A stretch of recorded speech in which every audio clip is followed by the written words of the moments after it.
안녕하세요. 법 읽어주는 공정쌤입니다. 오늘은 도시 및 주거환경정비법 두 번째 시간 제2장 기본계획의 수립 및 정비구역의 지정에 대해서 알아보도록 하겠습니다.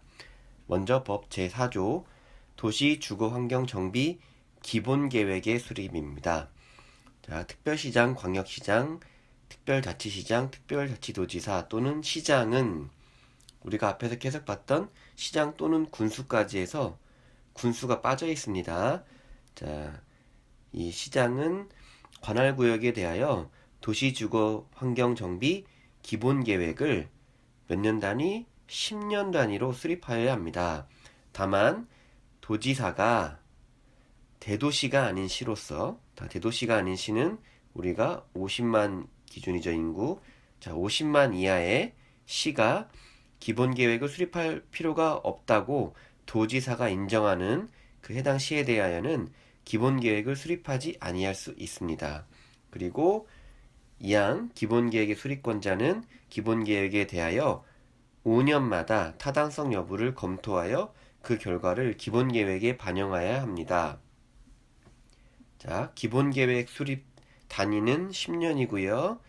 그리고 5년마다 타당성 여부를 검토하도록 되어 있습니다. 제가 이렇게 밑줄이 지금 쳐져 있는 문구들이 있죠. 이 밑줄이 쳐져 있는 문장들은 과거 5년간 기출 문제에 지문으로 쓰였던 조항들이니까 더 눈여겨 보시면 좋겠습니다. 자, 법 제5조. 그렇다면 그 사항에 따라서 기본계획을 수립하는데 기본계획의 내용은 어떠한 사항들이 포함되어야 되는지 알아보도록 하겠습니다. 1호부터 13호까지 있는데요.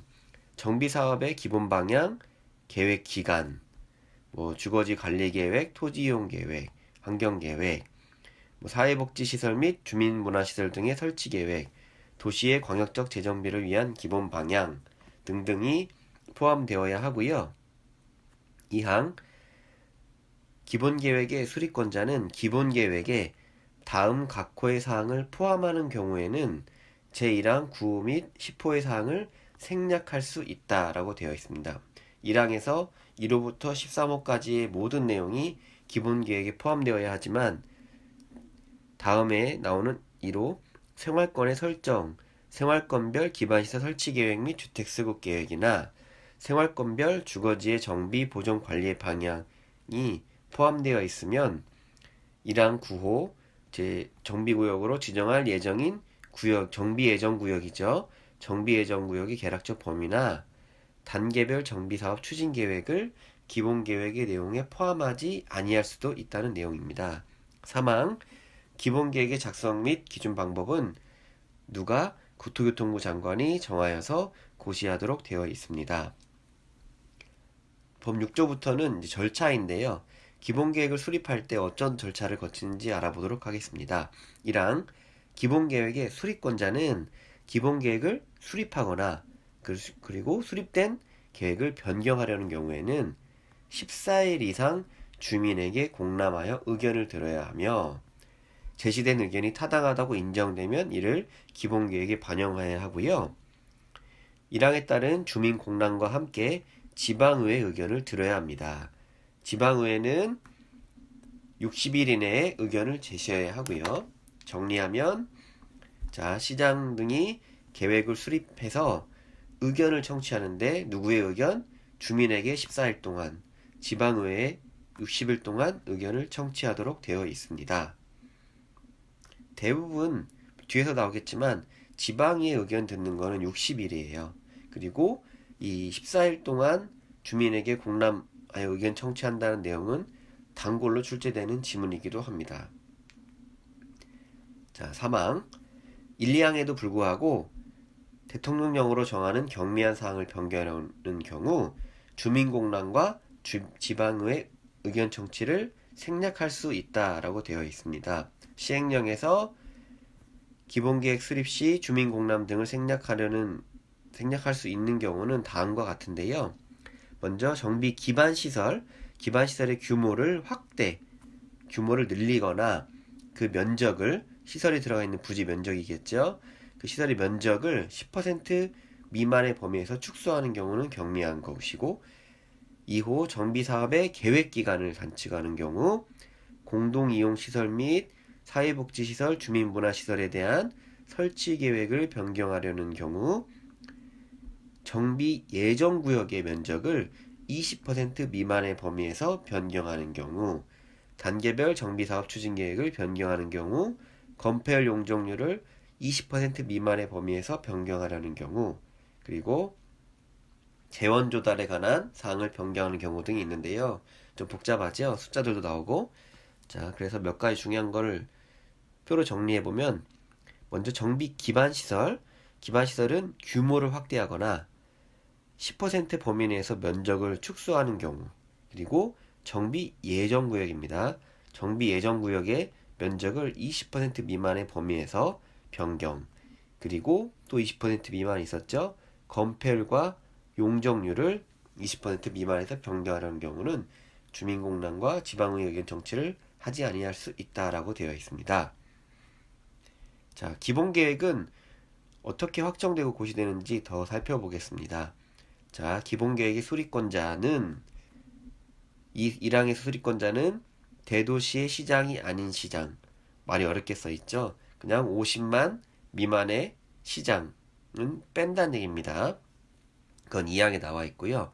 일단 대도시 이상의 시장 등이 수립권자인 경우는 기본계획을 수립하거나 변경하려면 관계 행정기관의 장과 협의하고 지방도시계획위원회 심의를 거칩니다. 즉 대도시의 시장 이상은 본인이 이렇게 관계 행정기관의 장과 협의하고 지방도시계획위원회 심의를 거쳐서 본인이 확정을 할 수 있다는 내용이에요. 2항에서는 50만 인구 50만 미만의 이하의 시장인 경우는 도지사의 승인을 받도록 되어 있고 이 경우에는 도지사가 관계행정기관의 장과 협의하고 지방도시계획위원회 심의를 거칠 수 있습니다. 3항 기본계획의 수립권자는 기본계획을 수립하거나 변경한 때에는 지체 없이 이를 해당 지방자치단체의 공보에 고시하고 일반인이 열람할 수 있도록 조치하여야 합니다. 그리고 이렇게 고시를 하게 되면 국토교통부 장관에게 보고를 해야 됩니다. 정리할게요. 자, 처음에 계획을 수립권자가 수립을 해서 주민과 지방의 의견 청취를 했는데 여기에서 대도시 이상의 시장은 관계기관 협의를 통해서 지방도시계획위원회 심의를 마치고 직접 확정을 하지만 인구 50만 이하의 시장 같은 경우는 관계기관 협의 심의 자체를 도지사가 하게 됩니다. 그래서 최종적으로 도지사의 승인을 받게 되어 있고요. 이렇게 기본계획이 확정이 되면 고시하고 일반인에게 열람을 한 후에 국토교통부 장관에게 보고를 해야 합니다. 8조 이번엔 정비구역입니다. 자, 정비구역은 시장 또는 군수예요. 정비계획은 군수는 제외됐지만 정비구역은 군수가 포함되어 있네요. 이제 지정권자죠. 정비구역의 지정권자는 기본계획에 적합한 범위에서 기본계획을 수립해 놨으니 기본계획에 따라서 노후 불량 건축물이 밀집하는 등 대통령령으로 정하는 요건에 해당하는 구역에 대하여 정비계획을 결정하여 정비구역을 지정 또는 변경을 할 수 있다. 즉 정비구역을 지정할 때는 정비계획도 포함하라는 내용이 담겨져 있습니다. 2항 제1항에도 불구하고 천재지변에 따라서 정비사업을 시행하려는 경우에는 정비사업을 시행하기 위해서는 먼저 기본계획을 수립하고 정비구역을 기본계획의 범위에 따라서 정비구역을 지정한 다음에 정비사업을 해야 되는 게 일반적인 절차이지만 천재지변에 따라서 정비사업을 시행할 때는 기본계획을 만들지 않은 상태에서 정비구역을 지정할 수 있다라고 되어 있습니다. 3항 정비구역의 지정권자는 정비구역의 진입로 설치를 위하여 필요한 경우 진입로 지역과 그 인접 지역을 포함하여 정비구역을 지정할 수 있고요. 그리고 정비구역의 지정권자는 자, 직접 정비계획을 위반할 수 있다라고 되어 있습니다. 자, 그렇다면 원래는 지정권자가 정비계획을 위반하는 게 아니네요. 5항 자치구의 구청장, 광역시의 군수는 자, 구조에 따라서 정비계획을 위반하여 누구에게? 시장에게 정비구역 지정을 신청하여야 합니다. 이 경우에는 지방의회 의견을 첨부해야 하고요. 자, 구조. 정비계획의 내용에는 정비사업의 명칭이라든지 구역, 면적, 공동이용시설 설치계획 등이 포함되어 있어야 하고요. 또 다음의 사항들도 포함이 되어 있어야 합니다. 한번 쭉 읽어보시면 될 것 같고요. 외우실 필요까지는 없을 것 같습니다. 자, 정비계획의 이방권자. 이방권자는 주택수급의 안정과 저소득 주민의 입주기회 확대를 위하여 정비사업으로 건설하는 주택에 대하여 다음 각호의 구분에 따른 범위에서 국토교통부 장관이 정하여 고시하는 임대주택 및 주택규모별 건설 비율 등을 정비계획에 반영해야 한다고 해서 1, 2호에 뭔가 좀 복잡하게 설명이 되어 있는데요. 이 부분은 이렇게 외우시면 됩니다. 자, 정비계획의 이반권자가 정비계획을 수립하는 데 있어서 그 정비계획 내용 안에 주택건설계획이 들어가잖아요. 그 경우에 요 세 가지 정비사업의 종류에 따라서 자, 주거환경개선사업의 경우는 이 정비계획 안에 포함되어 있는 전체 주택건설 세대수의 90% 이상을 85제곱미터 이하 규모의 주택으로 건설하라는 내용이고요. 재개발 사업 같은 경우는 85제곱미터 이하 규모의 주택을 80% 이상, 재건축 사업 같은 경우는 자, 이거는 수도권 정비계획법에 따른 과밀 억제권역에서만 해당되는 내용입니다. 이 부분은 60% 이상을 85제곱미터 이하 규모의 주택으로 건설해야 된다. 즉, 다른 과밀 억제권역 외에 수도권 구역이라든지 다른 지역에서 해당되지 않고요. 재건축 사업 같은 경우는 위에 주거환경 개선 사업이나 재개발 사업 같은 경우는 90% 이상, 80% 이상을 85제곱미터 이하, 즉 33평 이하의 주택으로 채워야 됩니다. 이 10조 1항은 2항은 그런 내용이고요. 자, 11조 기본계획 및 정비계획 수립 시 용적률 완화입니다. 자, 기본계획의 수립권자와 정비계획의 이반권자는 정비사업의 원활한 시행을 위하여 기본계획을 수립하거나 정비계획을 위반하는 경우에는 자, 우리 국토계획법에서 주거지역에 대한 용적률 상한이 있습니다. 하지만 대부분 지자체 조례를 통해서 국토계획법에서 정해놓은 용적률 범위 내에서 조례로 더욱더 제한을 시켜서 용적률의 상한 한도가 더 내려가 있잖아요.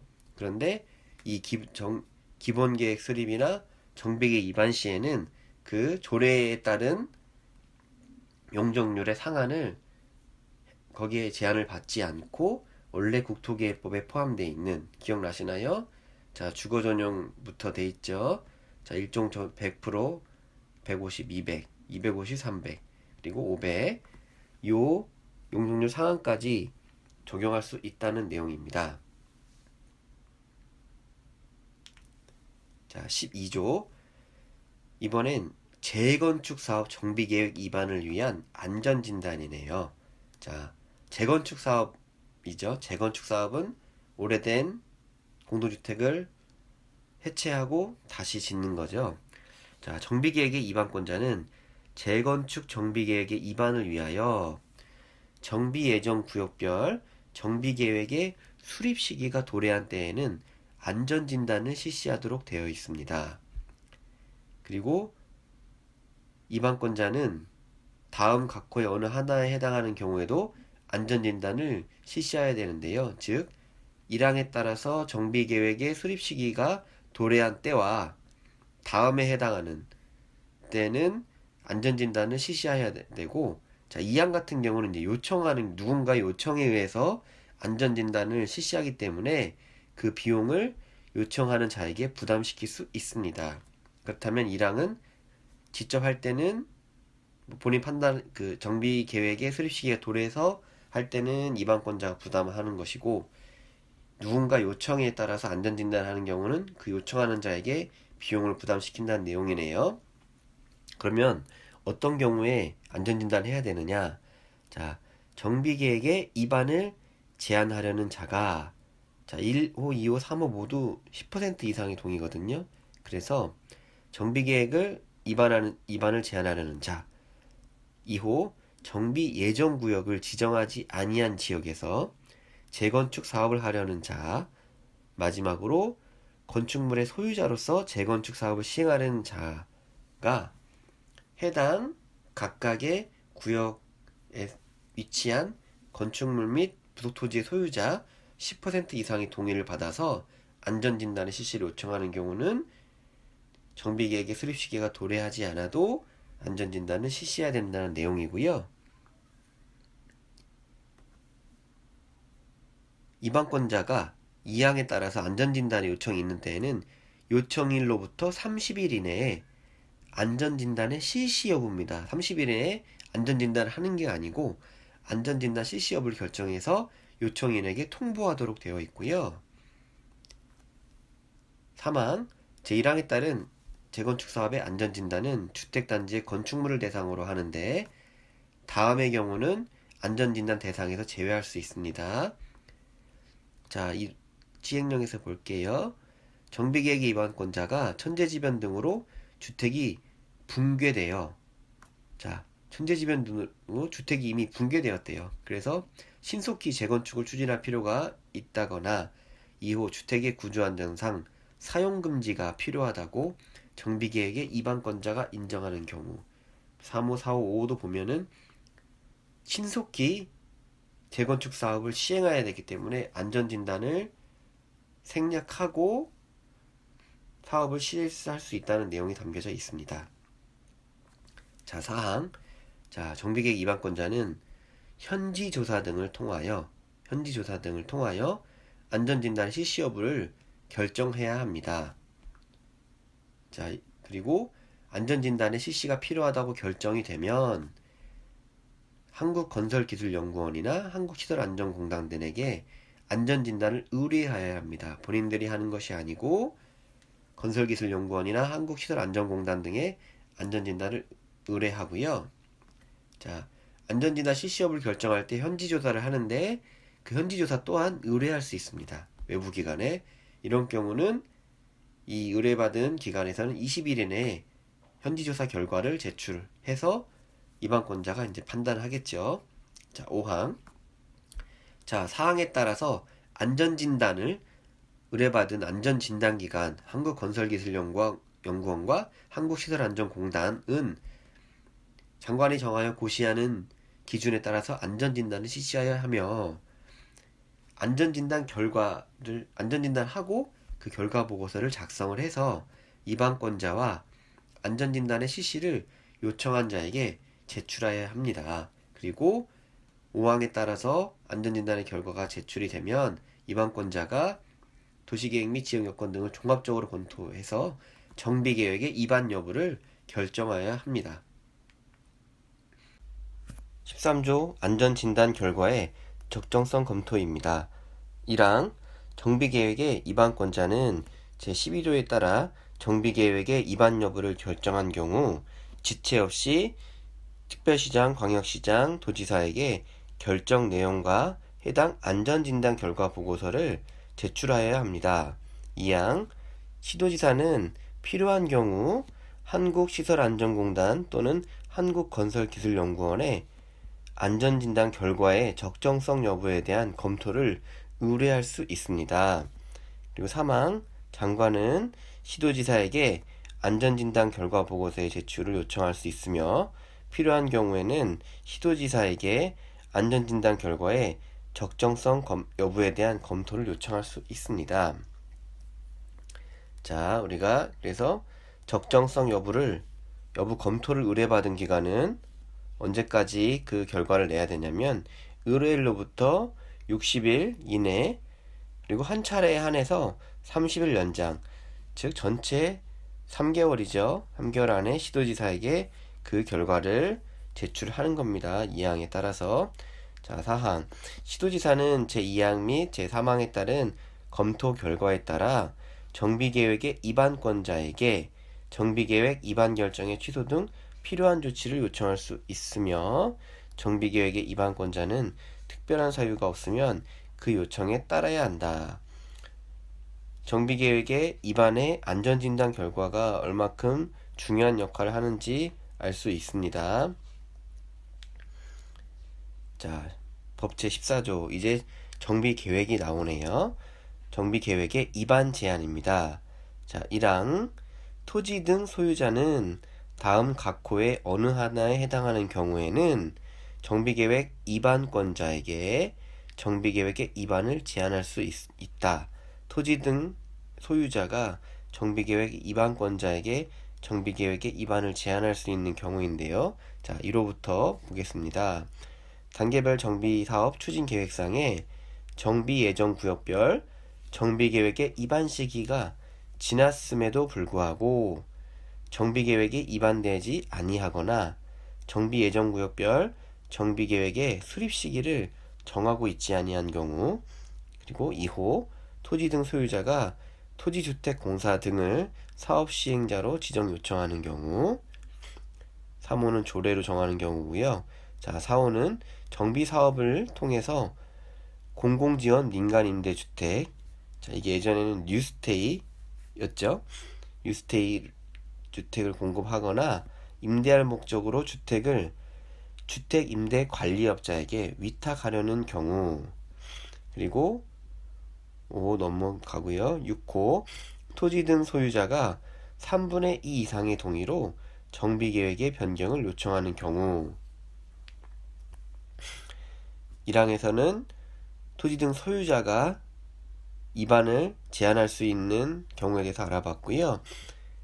그러면 2항에서는 그 입안을 제한할 때 토지 등 소유자의 동의와 제안서의 처리 등에 필요한 사항은 대통령령으로 정한다고 규정하고 있습니다.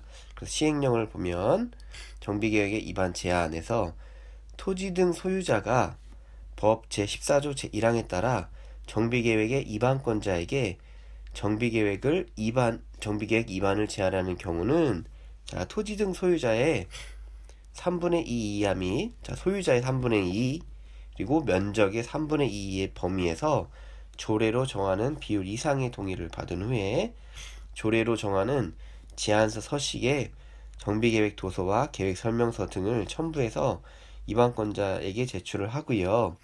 입안권자는 1항에 따라서 제한이 있는 경우에는, 자, 60일 이내에 정비계획의 반영 여부를 제안자에게 통보하도록 되어 있고, 한 차례에 걸쳐서 30일의 기간을 연장할 수 있습니다. 다시 한번 볼게요. 자, 입안을 제한한 토지 등의 소유자가 정비계획 입안권자에게 입안을 제한할 때는, 자, 동의서가 필요합니다. 어떤 내용이냐면 토지 등 소유자 총수의 3분의 2 그리고 토지 면적의 3분의 2 이하 범위 내에서 조례로 별도로 정할 수 있고요. 그렇게 해서 입안을 제한하면 입안권자는 다시 토지 등 소유자에게 60일 이내 그리고 한 차례 걸쳐 30일까지 범위 내에서 정비계획의 반영 여부를 제안자에게 통보하여야 합니다. 자, 법 제15조 정비계획의 입안을 위한 주민의견 청취 등. 1항 정비계획의 입안권자는 정비계획을 입안하거나 또 결정된 계획을 변경하려면 주민에게 서면으로 통보, 서면 우편으로 알린다는 얘기죠. 그리고 주민 설명회도 해야 되고요. 30일 이상 주민에게 공람하여 의견을 들어서 제시된 의견이 타당하다고 인정이 되면 이를 정비계획에 반영해야 합니다. 또 1항에 따라서 주민공람을 할 때는 지방의회의 의견을 들어야 되고요. 지방의회는 60일 이내 의견을 제시를 해야 됩니다. 그리고 3항을 보면, 자, 1항과 2항에도 불구하고 경미한 사항을 변경하는 경우에요. 변경하는 경우에는 주민에 대한 서면 통보라든지 주민 설명회, 주민 공람 및 지방의회 의견 청취를 하지 아니할 수 있다는 겁니다. 자, 입안할 때 안 한다는 내용이 아니고요. 이미 결정된 계획을 변경할 때에 경미한 사항을 변경하는 경우는 1량에 따른 절차를 이행하지 않아야 된다는 내용이고, 그 경미한 사항은 정비구역의 면적과 정비기반시설의 위치 규모의 10% 미만 변경, 그리고 공동이용시설 설치계획의 변경, 그리고 3년 이내에서의 사업시행 예정시기 조정 등의 경미한 사항 등은 정비계획의 변경 시에 주민 의견 청취라든지 지방 의견 청취를 하지 않을 수 있다는 내용이 되겠습니다. 사항, 정비계획의 입안권자는 정비기반시설 및 국공유재산의 귀속처분에 관한 사항이 포함된 정비계획을 입안하려면 해당 공공시설 및 공공시설들의 관리청의 의견을 들어야 하고요. 16조 결정 및 구역의 지정고시입니다. 1항 정비구역의 지정권자는 지정하거나 구역을 지정하거나 변경 지정하려면 지방도시계획위원회의 심의를 거쳐야 됩니다. 그리고 정비구역을 지정하거나 정비계획을 결정하였을 때는 정비구역 지정의 내용을 해당 지자체의 공보에 고시하여야 하고요. 3항 2항에 따라서 지정고시까지 했어요. 그랬을 경우에는 장관에게 그 지정의 내용을 보고하고 관계서류를 일반인이 열람할 수 있도록 하여야 합니다. 이렇게 16조에 따라서 지정고시된 정비구역이 어떤 효력을 지니는지 17조에서 알아보도록 하겠습니다. 1항 16조에 따라서 정비구역에 지정고시가 있는 경우 해당 정비구역 및 정비계획 중 이런 사항들에 대해서는 지구단위계획구역 및 지구단위계획으로 결정 고시된 것으로 본다. 즉 정비구역이 지정이 되면은 해당 지역은 지구단위계획구역 및 지구단위계획으로 결정된 것으로 본다는 내용, 의제된다는 내용이고요. 반대로 국회법에 따라서 지구단위계획구역에 대해서 구조 제1항 각호의 사항, 아까 정비계획의 내용이었죠. 정비계획의 내용을 모두 포함한 지구단위계획을 결정고시하는 경우 해당 지구단위계획구역은 정비구역으로 지정고시된 것으로 본다. 1, 2항을 정리를 하면 정비구역을 지정할 때 지구단위계획 내용을 담으면 지구단위계획구역과 지구단위계획으로 결정고시가 되는 것이고, 2항은 지구단위계획구역을 결정을 할 때 정비계획의 내용을 담으면 해당 지구단위계획구역은 정비구역으로 지정고시된다는 서로 의제가 된다는 내용이 되겠습니다. 그런 효력이 있었고요. 제 법 18조입니다. 정비구역의 분할, 통합 및 결합. 지정권자는 정비사업의 효율적인 추진 또는 도시의 경관보호를 위하여 필요하다고 인정하는 경우에는 다음 각호의 방법에 따라서 정비구역을 지정할 수 있다라고 되어 있고요. 어떤 내용인지 보면 1호 하나의 정비구역을 둘 이상의 정비구역으로 분할.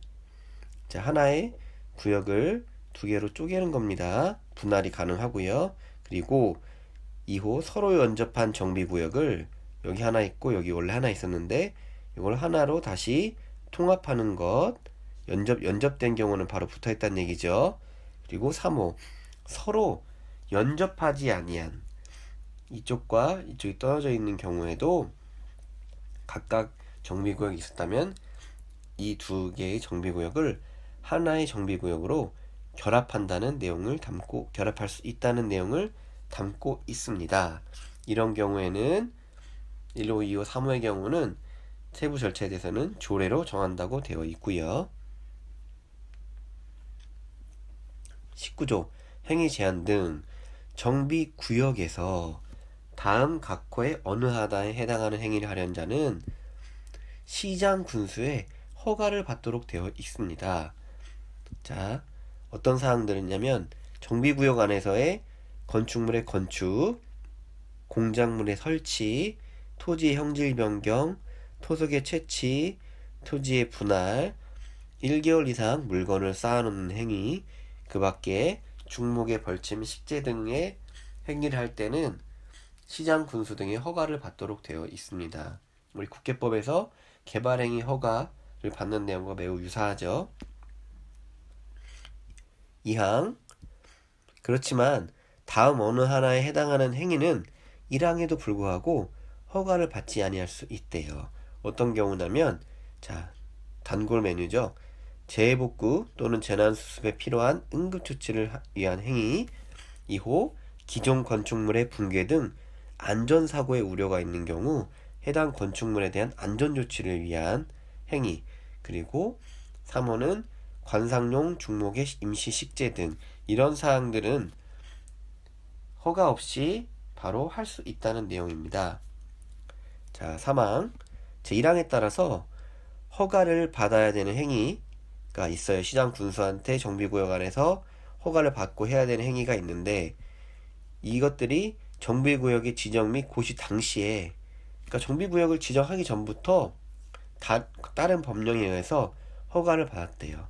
허가를 받았거나 허가를 받을 필요가 없는 행위였었다면 이런 경우에는 시장군수에게 신고하고 계속해서 시행을 할 수 있다라고 되어 있습니다. 무조건 허가를 받는 사항들이 있는데 이런 개발 행위들이 정비구역의 지정고시 이전부터 진행이 됐었던 거라면 이거는 허가가 아닌 신고로서 대체해서 계속 시행을 할 수 있고요. 4항 시장군수 등은 이런 행위 허가를 위반한 자에 대해서는 원상회복을 명할 수 있도록 되어 있습니다. 그리고 5항을 보시면 개발행위 허가 절차와 동일하게 진행을 하면 되는 것이고요. 자, 7항 장관, 시도지사, 시장, 군수 또는 구청장은 비경제적인 건축 행위 및 투기 수요의 유입을 막기 위하여 제1항에 따라서 제6조 1항 기본계획을 공람 중인 정비예정구역 또는 정비계획을 수립 중인 지역에 대하여 3년 이내의 기간을 정하여 대통령령으로 정하는 방법과 절차에 따라서 행위를 제한할 수 있다. 즉 7항은 허가나 신고도 아니고요. 무조건 이 행위 자체는 할 수가 없다는 겁니다. 무조건적으로 할 수가 없다는 거예요. 즉 건축물의 건축과 토지의 분할인데요. 다시 정리를 하면 아까 19조 1항은 정비구역 안에서 정비구역으로 지정된 그 구역 안에서의 행위 제한의 내용이었고 7항은 보시면 기본계획을 이제 수립을 하는 절차가 진행 중인 거예요. 기본계획을 공람 중인 예정구역 또는 정비계획을 수립 중인 지역. 자, 계획이 두 개죠. 기본계획을 공람 중인 정비예정구역 또는 정비계획을 수립 중인 지역에 대해서 3년, 추가 1년까지 4년, 총 4년 동안은 아예 건축물의 건축이랑 토지의 분할은 할 수가 없는 겁니다. 그리고 8항 정비예정구역 또는 정비구역에서는 주택법에 따른 지역주택조합의 조합원을 모집해서는 아니 된다라고 되어 있습니다. 자, 20조 정비구역의 해제입니다. 정비구역의 지정권자는 다음 각호의 어느 하나에 해당하는 경우에는 정비구역 등을 해제하여야 합니다. 즉 다음의 내용들은 정비구역의 해제 요건이 되는 것이겠죠. 자, 1호 정비예정구역에 대하여 기본계획에서 정한 정비구역 지정. 자, 예정구역에서 이제 지정 예정일로부터 3년이 되는 날까지 정비구역을 지정하지 아니하거나 정비구역의 지정을 신청하지 않은 경우 정비구역을 해제시켜야 되는 것이고요. 2호 재개발 사업, 재건축 사업이 다음 항목의 어느 하나에 해당하는 경우 그래서 과목, 토지 등 소유자가 정비구역으로 고시되는 날부터 2년이 되는 날까지 우리가 뒤에 살펴보겠지만 조합 설립추진위원회에 승인을 신청하지 아니하거나 정비구역으로 고시된 날로부터 3년이 되는 날까지 조합 설립 인가를 신청하지 아니하는 경우, 이 경우는 추진위원회를 구성하지 않고 바로 조합 설립을 하는 경우죠. 다목은 추진위원회가 이제 구성이 됐어요. 추진위원회 승인일로부터 2년이 되는 날까지 조합 설립 인가를 신청하지 아니하는 경우, 라목은 조합 설립 인가를 받은 날로부터 3년이 되는 날까지 사업 시행계획 인가를 신청하지 아니하는 경우, 이런 경우에 정비구역을 해제하라는 내용이고요. 자, 3호 토지 등 소유자가 시행하는 재개발 사업으로 토지 등 소유자가 정비구역으로 고시된 날로부터 5년이 되는 날까지 사업 시행계획 인가를 신청하지 아니하는 경우. 자, 숫자가 막 나오니까 조금 헷갈리시죠? 그래서 제가 이거를 보기 좋게 정리를 해봤는데요. 자, 빨간색 숫자들의 변화가 있는 겁니다. 자, 보겠습니다. 자, 정비구역의 아까 첫째 1호가 정비 예정구역이 지정이 됐어요. 그러면 그 이후로부터 3년 이내에 정비구역의 지정을 신청을 해야 한다는 내용으로 바꿔 말할 수 있겠죠.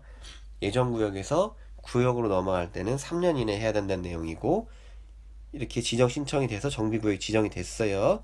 정비구역이 지정이 되면 이제 정비 사업을 시행해야 되는데, 자, 방법이 여러 가지가 있죠.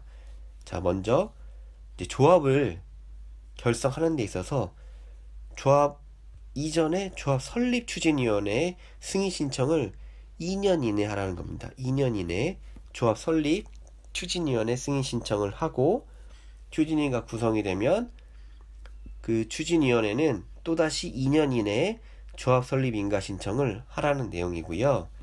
그리고 다음 두 번째는 설립 추진위원회를 거치지 않고 조합 설립 인가 신청을 하는 경우입니다. 바로 조합 설립 인가는 추진을 구성하지 않을 때는 3년 이내에 해야 된다는 내용이고, 인가 신청을 통해서 조합 설립이 인가된 조합이 사업을 하기 위한 사업 계획 인가 신청을 3년 이내에 하라는 겁니다. 좀 이해가 되시나요? 설립 추진위원회가 끼면은 2년, 추진위원회 없이 가면 조합 설립 3년, 그 조합이 사업 시행하기 위한 사업 계획 인가 신청이 3년, 그리고 마지막으로서 재개발 토지 등 소유자가 시행한 재개발 사업은 정비구역이 지정된 날로부터 5년이죠. 5년 이내에 사업계획 인가 신청을 해야 됩니다. 어때요? 보시니까 더 좀 이해가 되시나요? 잠깐 지워드리겠습니다. 다시 보시면 정비 예정구역에서 정비구역은 3년 이내 신청을 해야 되고, 자, 이제 시행 방법이 나오죠. 최초 윗단계부터 아랫단계인 조합 설립추진위원회를 구성한다면 2년 이내에 승인 신청을 해서 추진위가 구성이 되면 그 추진위원회에서는 다시 조합 설립 인가를 2년 이내에 신청을 해야 되고, 바로 조합을 설립한 경우에는 3년 이내에 조합 설립 인가 신청을 해서 인가받은 조합이 다시 3년 이내 사업계획 인가 신청을 해야 되는 것이고, 정비구역 지정을 받은 날로부터 5년 이내에 이런 절차 없이 5년 이내에 사업계획 인가 신청을 해야 한다는 내용을 담고 있습니다. 자, 2항 구청장 등은 다음 각호의 어느 하나에 해당하는 경우에는, 자, 다음 각호는 1항이죠. 방금 봤던 1항에 대해서는 특별시장, 광역시장에게 정비구역 등의 해제를 요청하여야 합니다. 즉, 지정권자가 정비구역을 해제시킬 수도 있고, 이렇게 구청장이 요청에 따라서 정비구역 해제를 할 수가 있는 거예요. 자, 그래서 사망을 보시면 시장, 군수구청장 등은, 자, 정비구역을 해제하는 경우와 이항 다음은 정비구역 등의 해제를 요청하는 경우에 30일 이상 주민에게 공람하여 의견을 청취하라는 내용이 담겨져 있고요. 또 주민공람을 할 때는 지방의 의견 60일 동안 지방의회 의견도 들어야 합니다. 정비구역을 해제하거나 정비구역 등의 해지를 받은 경우 주민공람 지방의회 의견 청취 있습니다. 자, 5항. 자, 지정권자는 정비구역의 해제를 요청받거나 정비구역 등을 해제하려면 지방도시계획위원회 심의를 거쳐서 해야 하고요. 자, 6항. 1항에도 불구하고 지정권자는 다음 각 호 어느 하나에 해당하는 경우는 제1항에서 정하는 아까 우리가 표로 봤던 기간이 있었죠. 추가적으로 2년을 연장해서 정비구역을 해제하지 아니할 수 있다는 겁니다. 즉 2년 동안의 유예기간을 준다는 것인데요. 어떤 경우냐면 토지 등 소유자가 30% 이상 동의를 얻어서 해당 기간이 도래하기 전에 즉 뭐 2년, 3년 쭉쭉 있었죠. 그런 경우에 그 기간이 도래하기 전에 우리 연장 좀 해주세요 라고 30% 이상의 동의를 받아서 요청하는 경우, 그리고 정비구역 등의 존치가 필요하다고 인정되는 경우는 2년을 연장해서 정비구역 해제를 하지 않을 수 있습니다. 그리고 7항. 지정권자는 5항에 따라서 정비구역을 해제하는 경우에는 마찬가지로 지자체 공보에 고시하고 장관에게 통보한 다음에 관계서류를 일반인에게 열람시켜야 합니다. 자, 법 제21조는 직권해제입니다. 직권해제. 자, 지정권자는 다음 각 호의 어느 하나에 해당하는 경우 지방도시계획위원회 심의를 거쳐 해제할 수 있다. 우리가 20조는 어떤 절차들을 거쳤잖아요.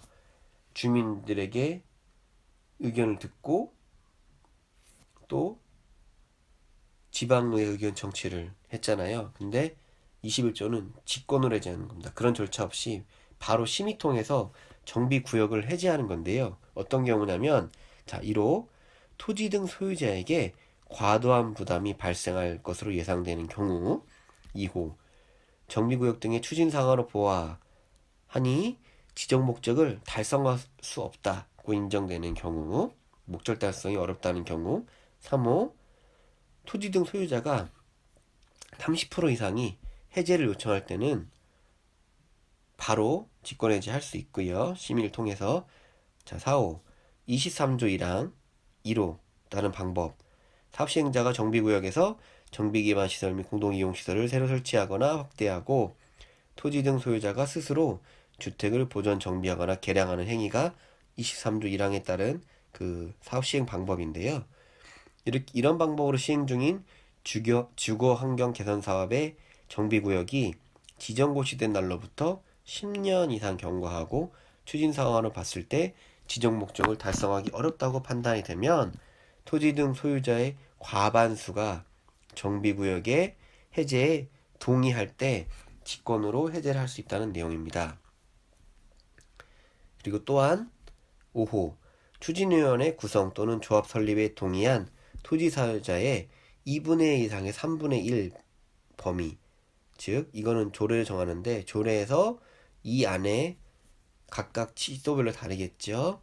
이 안에 동의를 통해서 해제를 요청할 때도 직권 해제할 수 있고요. 6호 추진위원회가 구성이 됐어요. 그리고 조합도 설립이 됐어요.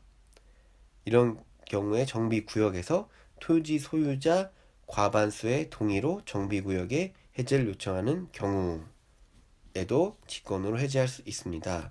그리고 2항 제1항에 따른 정비구역 해제 절차에 관해서는 자, 20조 제3항부터 5항 및 7항까지 즉 직권해제도 지정해제 절차와 동일하게 따라간다는 내용이고요.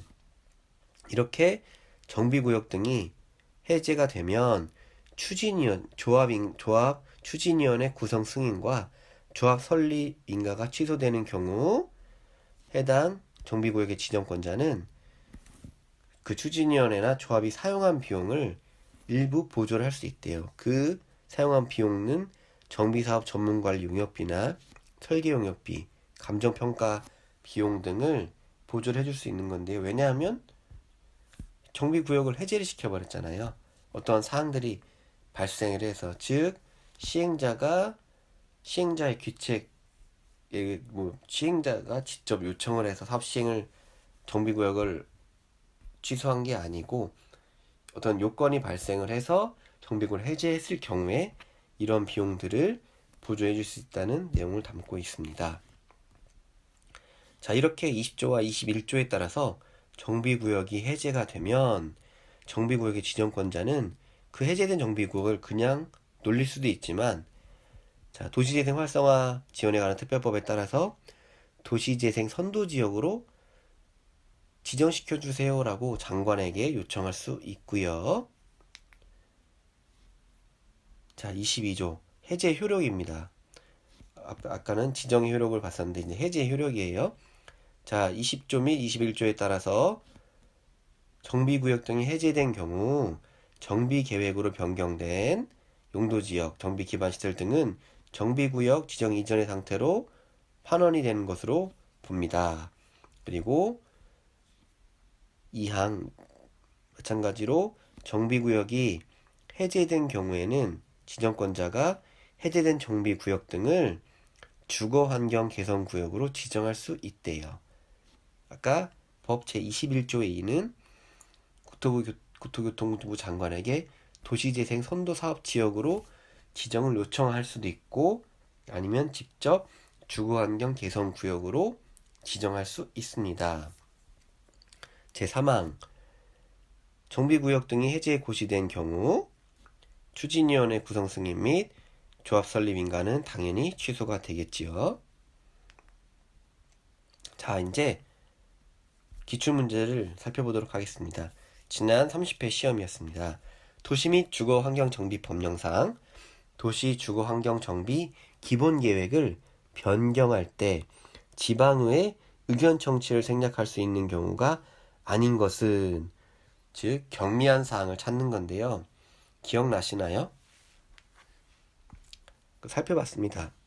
기본계획 수립을 위한 주민의견 청취 등 법 제6조죠. 자, 1항에도 불구하고 대통령령으로 정하는 경미한 사항을 변경하는 경우 주민공람과 지방의회 의견 청취를 거치지 아니할 수 있는데요.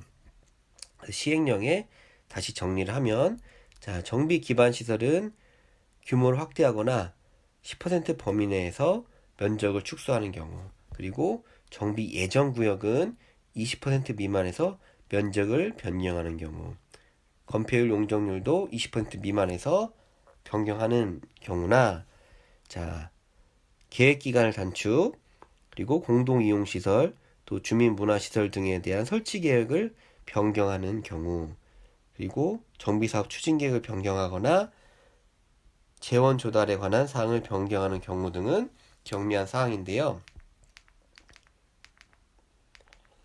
자, 1번 공동이용시설에 대한 설치계획 변경하는 경우 있었죠. 그리고 2번 정비사업 계획기간을 단축하는 경우도 있었습니다.